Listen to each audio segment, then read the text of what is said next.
You are Locked On Bulls Postcast, part of Locked On Sports Chicago on the Locked On Podcast Network.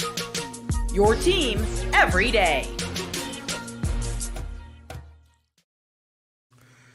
The Chicago Bulls win 102-99 for the second straight game, come back down 20 points, an absurd fourth quarter. Something, I don't know if we've ever seen it. 24 missed shots between both teams, absolutely insane game. Josh Giddey gets his first 20-point game as a Chicago Bull. What a win for the Bulls to move above 500 for the first time in like 200-something games. They said on the broadcast, unreal that it's taken that long. Today's episode is sponsored by Gametime. Download the Gametime app, create an account, and use code LOCKEDONNBA for $20 off your first purchase. What a win for the Chicago Bulls in this one. Down by 20 points for the second straight game. Watching this game, I'm thinking there's no chance, there's no way the Bulls are going to pull this thing off once again.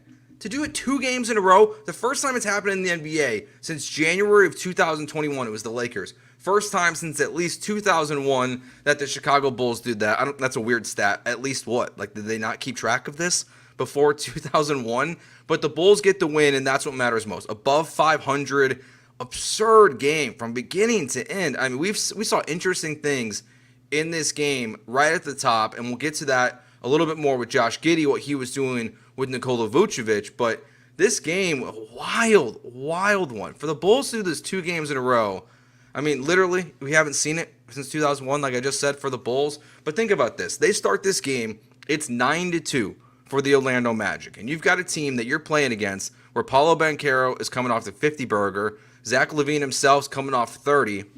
You know Lonzo Ball's not in this game. You know he's out with a sprained wrist for at least the next 10 days.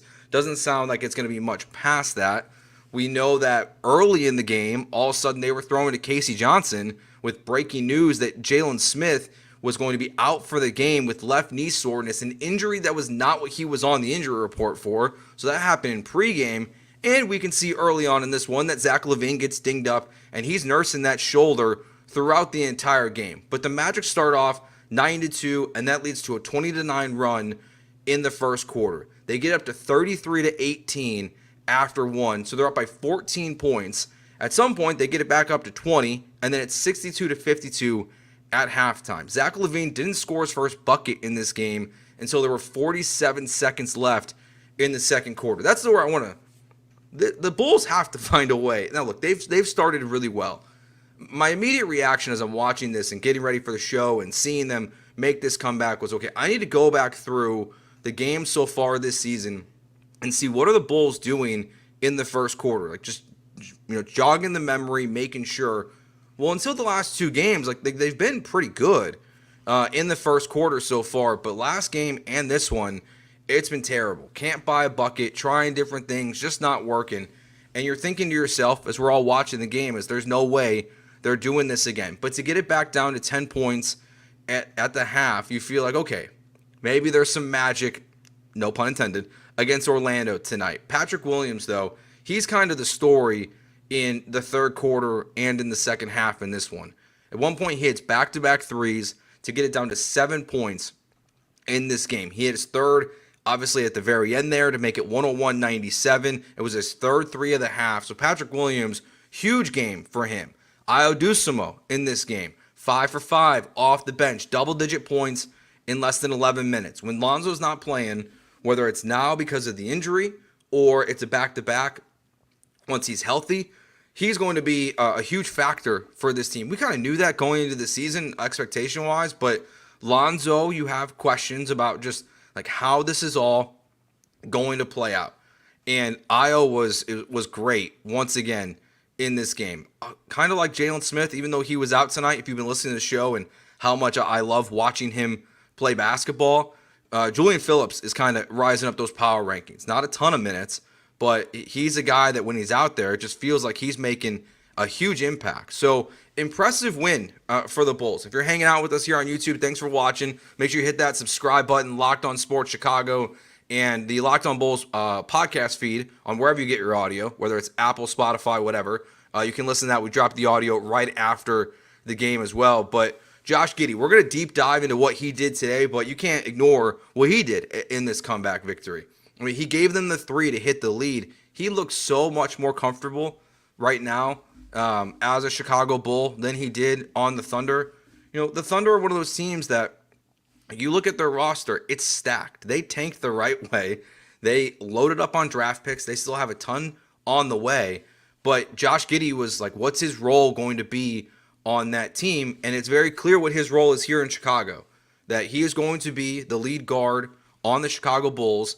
And we just saw more positives from him. A guy I really doubted the move, the trade when they made it, that, you're giving up on Alex Caruso. You're trading him to the Thunder, making them a favorite to win the Western Conference. And what does Josh Giddey look like for the Bulls?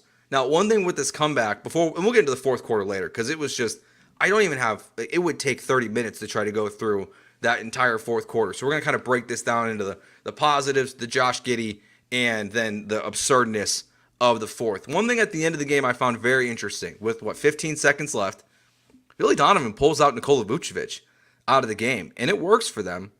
But we saw in 2 stretches in this game where Vooch is on the bench, the Magic bring back in Paulo Banchero and Wendell Carter, and the Bulls are small. I mean, you've got no height on the court. Josh Giddey's definitely the tallest player, but he's not guarding one of the big men in that moment. And then at the end of the game, you willingly take Vooch out of the game, and Josh Giddey gets the rebound to seal the game for the Bulls there. I know Banchero made the 3, but there was just not enough time left on the clock.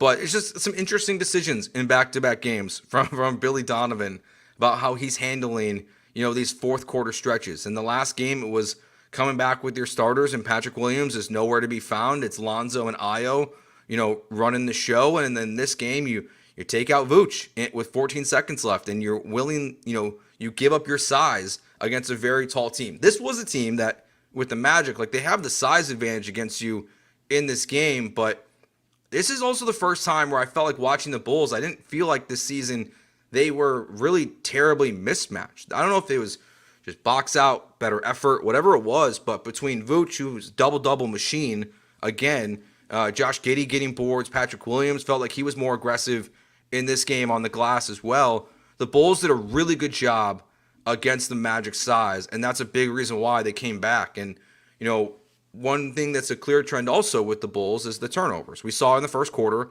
they had 5 turnovers in this game, or in the first quarter, and that's when it really got away from them. And then they just figured it out and turned it on and made franchise history, basically, by coming back in back-to-back 20-point, being down 20-point games for the first time since at least 2001, the first team in the NBA since 2021, the Los Angeles Lakers did it. All right, let's talk more about Josh Giddey, his excellent game that he had tonight, because he's a guy that's growing on you quickly. He's doing a lot of really positive things for the Chicago Bulls, so we got to give him some love. We'll do that next year. It is the Locked On Bulls postcast here on the Locked On Sports Chicago YouTube channel. All right, Gametime. Download the Gametime app today. Gametime has a new feature called Gametime Picks that makes getting tickets even easier to see your favorite teams play live. And look, it's not just games. You can see concerts. So if someone's going, once we get back to the summer, someone's playing at Soldier Field, someone's playing at the United Center, you can use Gametime to see them as well. Highly recommend it. I love using the panoramic view. One of my favorite features that they have. There's always great deals. It's the top tier of deals that you can find, at the other one at the top where it tells you, what kind of percentage is discounted and, the flash deals that they've got going on. Always a good time to use Gametime. It's the best app. It's the only one I use when I want to buy tickets to a game. Take the guesswork out of buying tickets with Gametime Picks. Download the Gametime app and create an account and use code LOCKEDONNBA for $20 off your first purchase. Terms apply. Again, create an account and redeem code LOCKEDONNBA for $20 off. Download Gametime today. What time is it? It's game time. All right, Josh Giddey in this one. First 20-point game as a member of the Chicago Bulls. Bunch of stuff to get in with him. Fascinating game for Josh Giddey. We got to start right at the very beginning. So they don't really use Zach LaVine a ton in this game. Maybe the shoulder injury was something that was bothering him ahead of time that they knew about. Maybe that's a conscious decision. But it was a clear conscious decision by Billy Donovan and this staff to get Josh Giddey involved. You've got 3 Bulls on one side of the court, and then you've got Josh Giddey playing a 2-man game with Nikola Vucevic. And they go to it a couple times early. I think it was back-to-back possessions to start the game. Didn't love it. Didn't like how it looked early.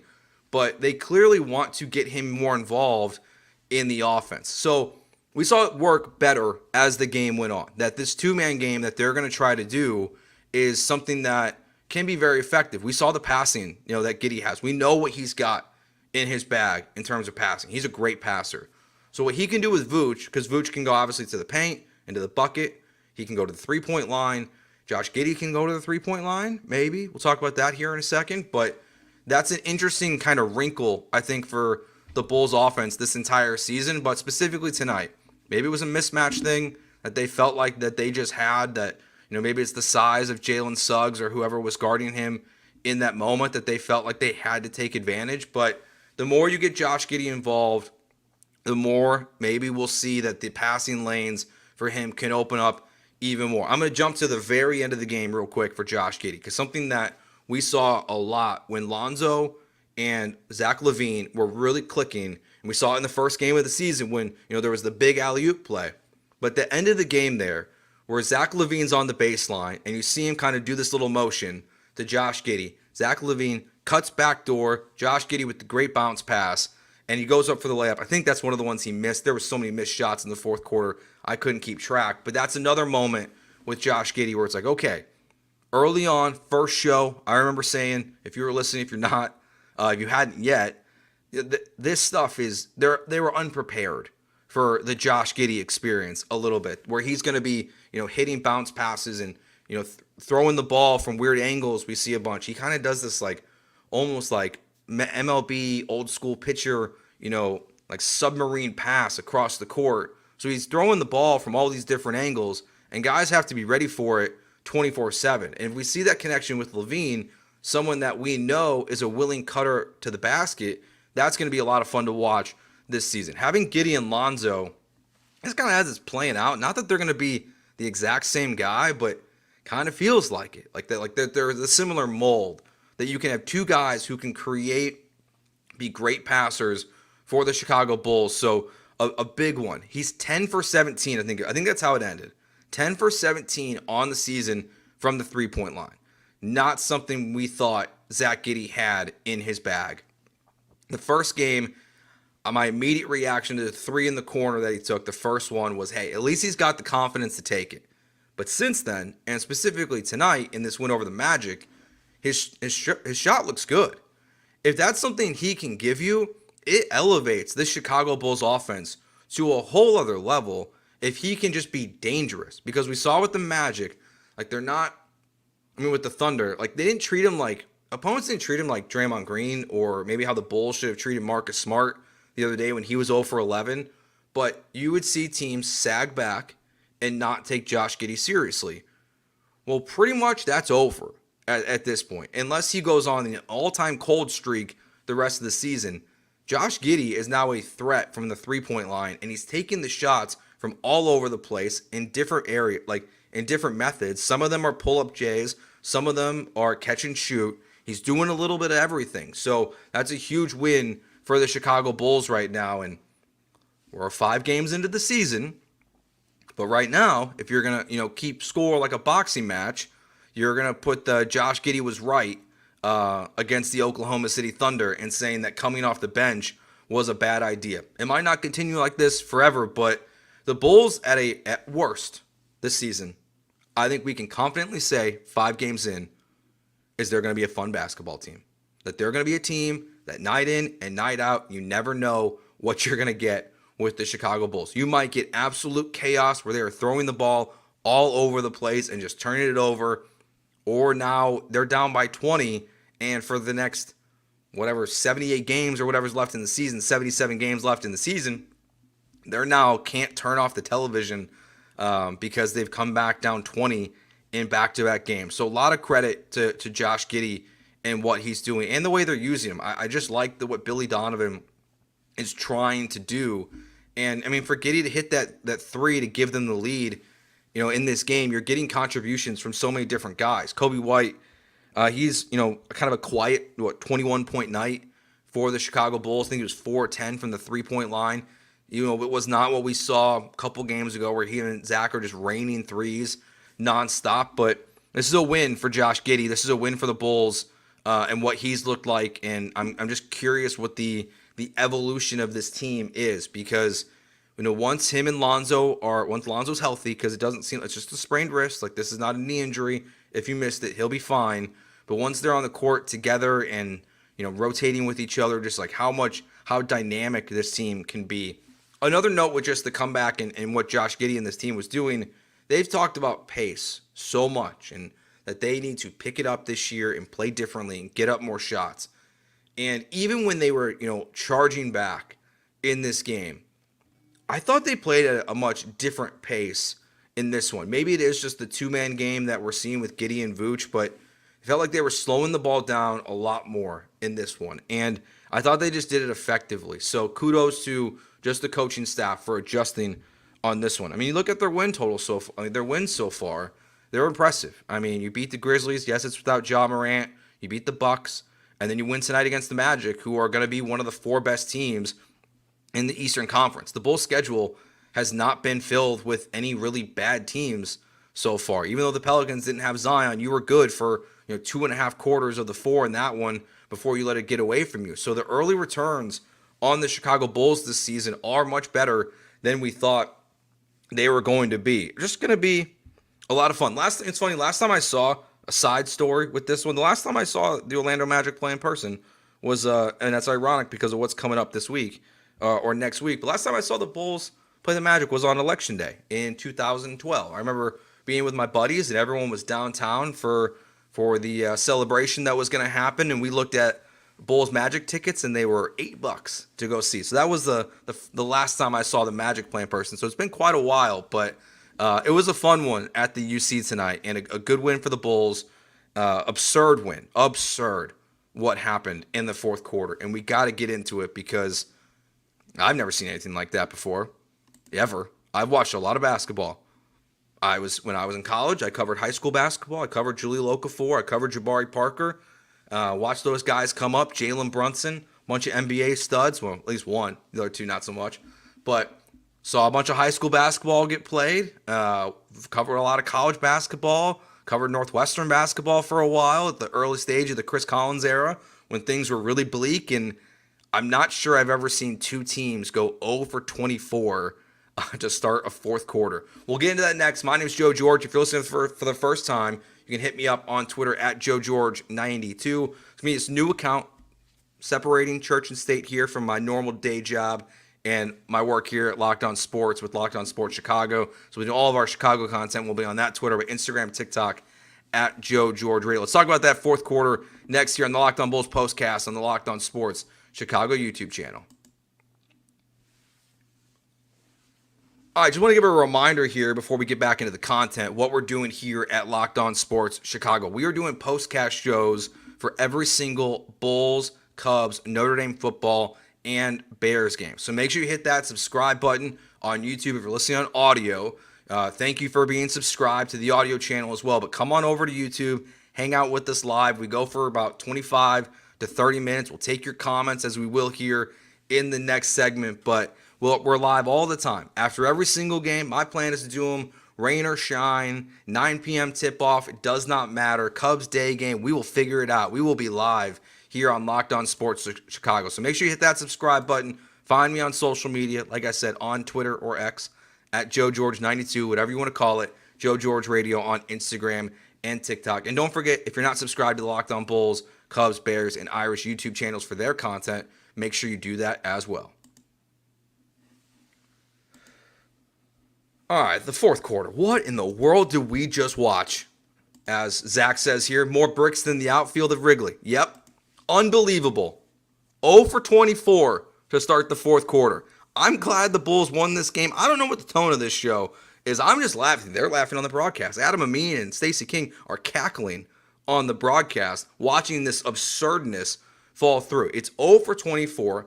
The Bulls are on a 4-0 run, 4-0 run. Make sure not 40 to nothing, 4-0 run with 5:24 left to go in the fourth quarter until Wendell Carter gets to the free throw line, makes both his free throws, and it's 90-87. I mean, all they had was missed free throws in that quarter. They missed, Josh Giddey should have missed the last one on purpose to just, make sure nothing absurd happened.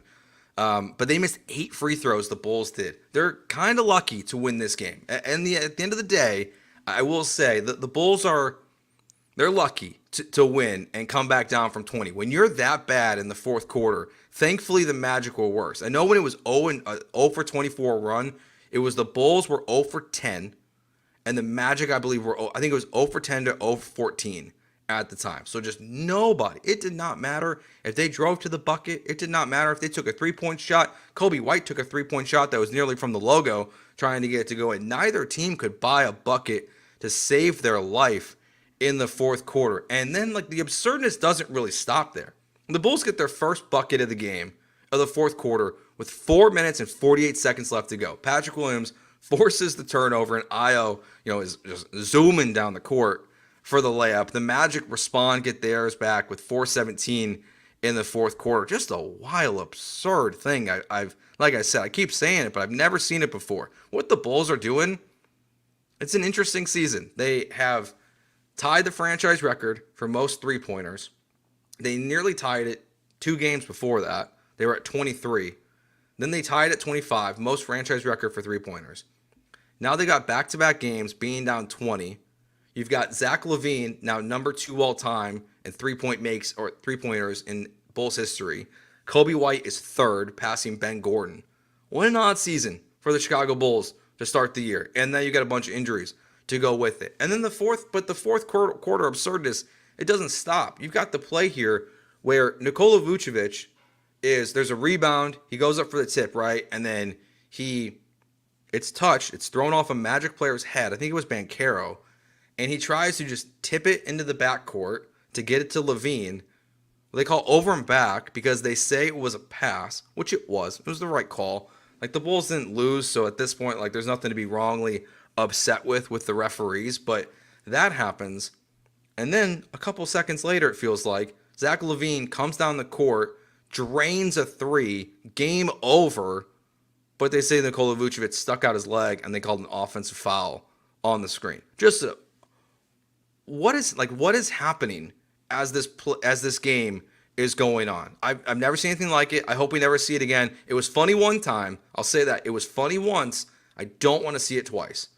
Not something I watch basketball for, to see 2 teams going up and down the court and just bricking every single shot that can take. But this was a good win for the Bulls to move to 3-2 on this young season. You're learning a lot about this team, I think, and what Billy Donovan's going to do. I did find his comments before the game. We'll address those here real quick.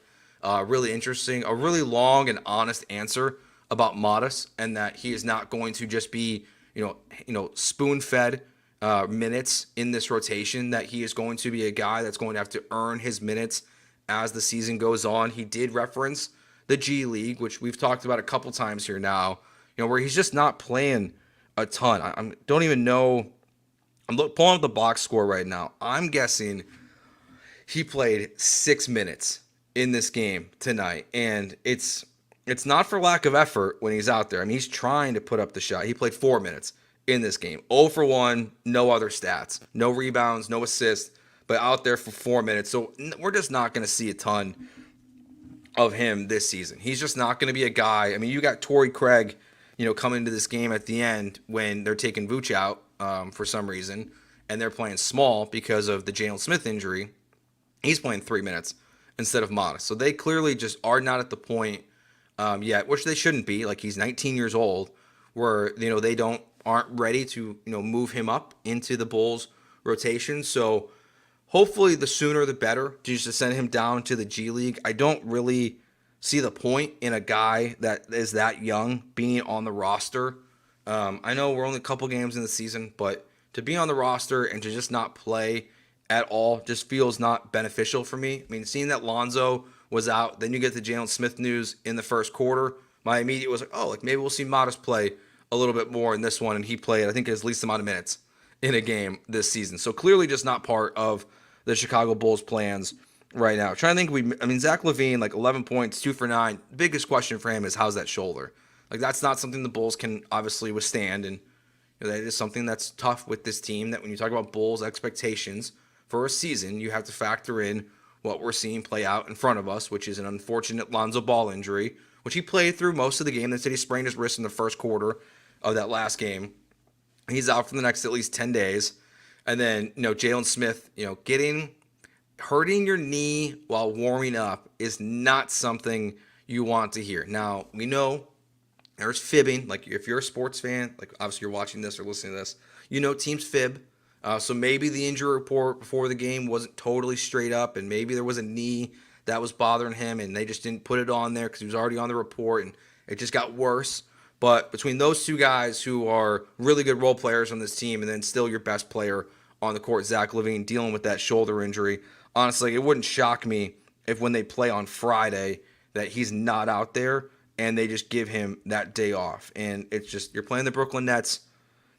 Like, it's just, maybe that's a game where you say, Zach, take the night off. We'll try to win this one without you to move to 4-2 on the season. All right, that's going to do it for this episode of the Locked On Bulls postcast here on the Locked On Sports Chicago YouTube channel. The Bulls win 102-99. We'll be back on Friday after they take on the Brooklyn Nets. So hopefully we'll get a positive update by Zach LaVine. We'll see what's next for Josh Giddey in that game, and we'll keep you up to date as well here on if you're listening on audio, or make sure you hit that subscribe button on YouTube to Locked On Bulls, the latest on Jalen Smith and what this team is going to be dealing with. So we will talk to you on Friday night. Enjoy your Halloween. Be safe.